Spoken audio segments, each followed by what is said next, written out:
So let's talk a little bit about procrastination. Who in here struggles with procrastination? Yeah, and the rest of you that aren't raising your hand are just procrastinating on doing it, aren't you? I know. You see, I always thought procrastination had to do with the thing I was procrastinating around, right? Like that procrastination has something to do with work. Believe it or not, procrastination has nothing to do with your work. Procrastination is a form of stress relief. Let me explain this.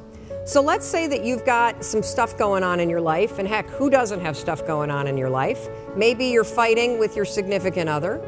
Maybe mom's or dad's health is failing and it's really, really upsetting you. Maybe you've got some financial stuff. You put too much of your savings into Bitcoin, and now that that's crashed, you're stressed out about it, right? And so you go into work, and when you get into work, you got stuff to do, you kind of walk in and you got this big stress ball that subconsciously is hanging over your head. And so you walk in and you sit down, and you know you got 13 phone calls you need to make. And you also know that you've been chickening out, you've been making easy calls, and there's a bunch of CIOs or other people that are higher level that you haven't been calling.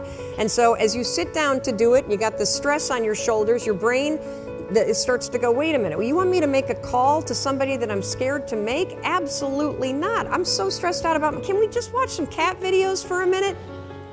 And next thing you know, an hour's gone by. And then of course, what do? You beat yourself up.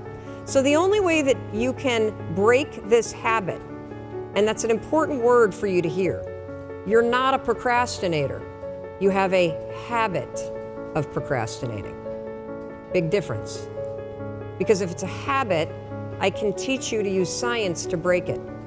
You see, all habits have three parts. There's a trigger, and in the case of procrastination, the trigger's always stress. Then there's a pattern you repeat, and in the case of procrastination, it is to avoid doing something. And then there's a reward. You get a little stress relief. The only way to break a habit, you guys, is not to deal with the triggers. You're never gonna get rid of the stress in your life, but you can 100% change your pattern of avoiding work. So next time that you're in a situation where you feel yourself hesitate, you spent way too much time checking out the highlights from last night's scores, what you're gonna do is you're gonna go, oh, I must be stressed out about something. Acknowledge the stress. Then go 5, 4, 3, 2, 1. I want you to count to yourself because I want you to interrupt the habit that's stored here, and I want you to awaken your prefrontal cortex. Then I want you to just work, just for 5 minutes. The reason why I want you to only work for 5 minutes is because your problem isn't working. It's the habit of avoiding. I just need you to start. And here's the other cool thing. We know based on research that if we can get you to start, 80% of you are going to keep going.